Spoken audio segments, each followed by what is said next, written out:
السلام عليكم ورحمة الله وبركاته kusoo dhawaada channelkeena kobcinta garaadka carruurta walaashiin Raxmi Xuseen. Maanta waxaan u hayaa video kale oo ku saabsan carruurta da'dooda u dhaxayso 11 jir ilaa 19 jir. Da'daas maasha Allah waa lagu dhib qabaa, qaar say u badan yihiin, qaarkoodna maasha Allah kuwa iska fiican way jiraan. Laakiin da'daas markay carruurta gaaraan maxay noqdaan cunugaadii ama cunugtaadii maasha Allah ahayd oo hadalkaada muhiimka dhigaysa. Hadda waxay bilaabayaan da'daas markii la gaaro qaarkood kulli ma aha in dagaal tiro badan carruurta dhexdooda ka dhex sameeyaan, muran tiro badan sameeyaan, albaabada nugnac waa garanaysan qofkii haystaa yaqaano. Marka muhiimadda marka waxaa weeye maxaan ku sameynaa ciyaalkaas noocaas saas ay markay da'daas gaaraan iyo 3 qalad aan sameyno oo caawinaynin carruurtaas ilaa inaan caawinaa u baahanahay. Horta number 1 waxaa ka sameynaynaa maadaama iyaga isbedelna ku imaaday, waxaan sameynaynaa waa u sharaxaynaa sababta isbedelkaas ka imaaday, maxaa dhici karo, waxaa kaloo u sheegaynaa muhiimadda ay leedahay in da'dan waqtigan ay jirto ay muhiim tahay. aan u sharaxaynaa isbedelkan waa caadi insha Allah. madax adeegan waxaan dhan aad sameynaysa dagaalkan isnaad adiga ma lihid, laakiin waa wada fiicna waa isla shaqeynaynaa because family aan ahnay, family-na waa is caawiyaan soo ma 19 dhexdooda inaan 15 isku bedelaan, 16 isku bedelaan, 17 isku bedelaan, goorka isbedelan lama laakiin loo sii sharaxo. midda kale labaad aan sameyn karnaa is waalid haddaan nahnay in ku dadaysho fiican aan sameyno. mar walbo carruurta waxaan u sheegaynaa iyo waxa anaka aan sameynayno waxaa muhiimsan waxa anaka aan sameynaa. qofay ku dadaydaan inaan noqono oo xushmeyno, ilaa markay da'daas gaaraan xushmadii waalidka ka dhumaan soo ma ku xushmeynayaan. marka anaka aan ku tababarno inaan cunuga aan xushmeyno oo opinionkiisa taladiisa aan xushmeyno oo dhageysano hadalkiisa. carruur qaar waxay ku dhahaan waalidkeena ma maqlaanbo, yacni marka hadalka xataa soo bilaabi rabno bob waa liigu kala jara mana dhageystaan. marka dadka oo hadalka carruurta dhageysanaya aan noqono oo waxa anaka aan ka rabno cunugeena soo rabo inuu noqdo anaka aan tusno, anaka sameyno. haddaan rabno inuu cunugu diinta ku fiicnaa diinta ku fiicnaan, haddaan rabno iskuulka inuu ku fiicnaan in cunuga anaka wax akhrinayno uuna arkaa. marka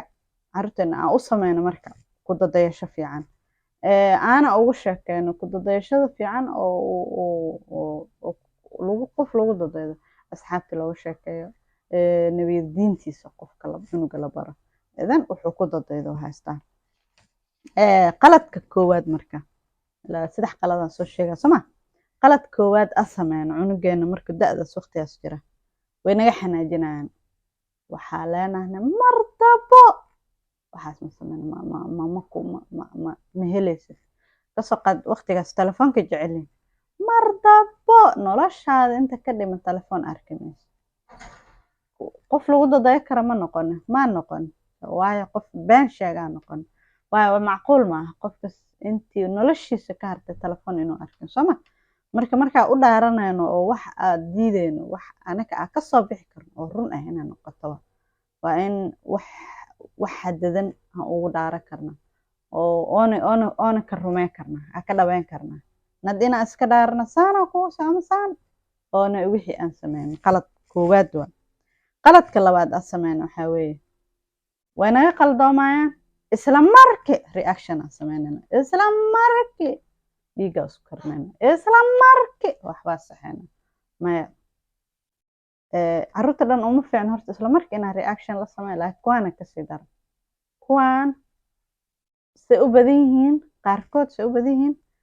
reactionkaas way ku raaxaystaan oo isla markii xanaaqanayso, isla markii oo qeylnayso, isla markii habaartamayno. marka waxaa fiican markaas saas la sameeyo in dib u noqono, candhufteen gadaal u laqno, isdejino, iska shaqeyno. tababaraa tahay cunugan ogaatid cunugan waqti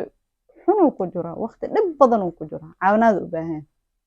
hortaas maskaxaa geli cunugaa waqti adagoo ku jiro caawinaad u baahan yahay caawinaadkaada u baahan yahay marka haddii adiga markii cunuga uu kaa waalo adna lasii waalatid caawinaad ma kaa helayo wax saddexaad aan ku samayn karna waxaa weeye mistake saddexaad aan sameyno waxaa weeye inaan ku caayno waa kibirta aa weynaata kibirka weynaanshaha kuu keena hooyo waalid haddaan nahna carruurteen inaan noo weynaada waxaa sugayna waa weligeenaan sugayna marka hadday noo weynaadaan waa inaan dhahna alxamdulilaah aan iyakana u sheegna alxamdulilaah wax badanaa sugaa inaa ii weynaato wax badan aan kusoo korinayo maanta waa ii weynaato waa alxamdulilaah maahan inaa waa weynaata sababtaas u kibirti maaha hadha cunugii muxuu isdhaha weynikaaba kaaga dara isagoo dhibaato iska haystaan oo xagga iskuulka xagga friendka iyo waxyaabaha saaxiibadooda haystaan ee haystaan waxyaabo badan oo anaga aan fahmi karin ay ku raran yihiin haddaa ugu sii cayno weynaashada aan kusii cayno dhibaato waa marka inaan ku caynin weynaashada oon dhahno waa waxaa sugeen hal qiso aan idiin dhexgelinaa oo ka dhex dhacday ardaydeeda yacni ciyaal group ah oo wiilal ah ardaydeeda way ila socdaan waa ogahay magacyadiina ma sheegooyo hasliin daraxma idin fashil rabtaa mayma idin fashilaya oo group aad maalin iga xanaajiyaan marka da'daanayna u dhaxayaan 19 jir ilaa 12 jir u dhaxayaan markay iga xanaajiyaan aan isdajiye ilaa waxa idinka idin sheega anna waa sameeyaan soma ani waxaan sameyn idin sheega waa qalad kadib aa wacday xafiiska ugu wacday aa u sharaxay in aan maanta aad u xanaaqsanahay aadna iga caraysiyeen maxaa markaas saas ergaas dhahay maxaa la sameynaya laba gacmo la iskor saarta maxaa la dhahay dee way ogaayeen sooma inaad waxay u sameynaya inaan ka xanaaqaa oo ku talagala u sameynaya markaasaa ku dhahay laakiin waxaan ogahay qaladkaas idinkama lihiin da'dan gruubkan a ku jirtiin isbeddelaa idinku imaade isbeddelkaas le waaye insha allah isbeddelkaasna waa iscaawinaynaa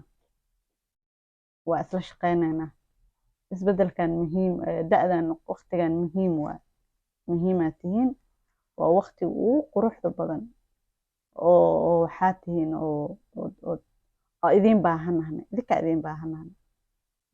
waalidka idin baahan dadka dhana idin baahan iskuullada idin baahan waddanka idin baahan waa waqti idinka niila baahan yahay anaga dadka waaweyn adi iyo ani hadda anaa baahi badan indhahoo saas u taagan indhala ka soo hara dadkii dhan kibirsanaaye saas indhaa usoo kala taagan marka kadib waxaan dhahna okay maadaama da'dan aa ku jirtiin saa ugu ree lahayn